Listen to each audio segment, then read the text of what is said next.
The news was confirmed in a heartbreaking social media post. Paul Mario Day, the original singer of British iconic rock band Iron Maiden, has died at the age of 69. His death occurred on Tuesday, July 29 at his home in Australia after a long battle with cancer. The news was confirmed by his post-Maiden band More on social media. "We are deeply saddened to learn of the passing of the great More vocalist Paul Mario Day. Paul was a huge part of the new wave of British heavy metal, from his time in an early version of Iron Maiden and of course his fantastic performance on the Warhead album," they wrote. He was a well-loved figure in British rock music and played many memorable shows, not least the legendary 1981 Monsters of Rock show at Castle Donington with AC/DC, Whitesnake/David Coverdale, as well as tours with Iron Maiden, Def Leppard and many other legendary artists. Mike Freeland remembers him fondly as a great vocalist.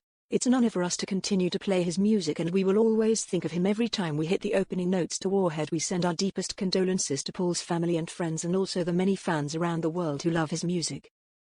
Paul was enlisted by Iron Maiden bassist Steve Harris when he formed the band in 1975 and was the first ever singer for the group who would go on to become rock icons. He was with them for a year before being replaced by Dennis Wilcock. In a DVD about the band's formation, Iron Maiden, The Early Days, it was revealed he was let go due to a lack of stage presence. He spoke about the firing his 2019 interview with Blabbermouth. "Steve was saying, you've got to get better. You've got to be more in the audience's face. You've got to be commanding. You've got to be a hero." And I agreed with him, but I didn't actually know how to make that happen. I got a warning for maybe 3 months, get it together. And I wanted to, I just didn't know how to do it. So the funny thing is, the worst experience was the best lesson because when I got that notice and I felt so gutted, it changed me. The real reality, Iron Maiden at that time were nothing, honestly. It was the beginning. Everyone had to start from zero. That was when I was in the band, that was their 0 point.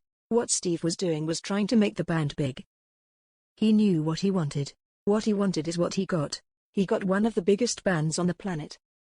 As much as it hurt, as much as it upset me, I learned a big lesson that day. I really did. I used that emotion, I guess, in my singing, he said. During his long career he also fronted legendary glam rock band Sweet for a time, and the group's guitarist Andy Scott paid tribute to the star. Paul Mario Day R.I.P.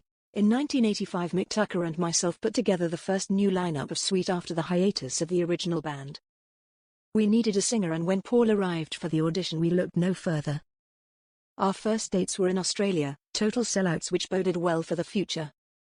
Europe followed suit and 3 sold-out nights at the Marquee in London produced a live album, video and DVD. Live at the Mark did well in various charts around the world and Paul's vocal performance has stood the test of time, he wrote. Fans also paid tribute as they learned the sad news. R.I.P. Paul Mario.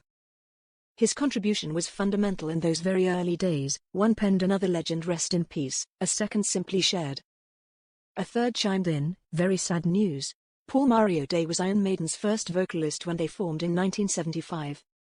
After Maiden he sang with various bands including The Sweet. In later years he celebrated Maiden's heritage, performing in the Cart and Horses where the band first performed, as well singing alongside the late Paul Di'Anno on one occasion.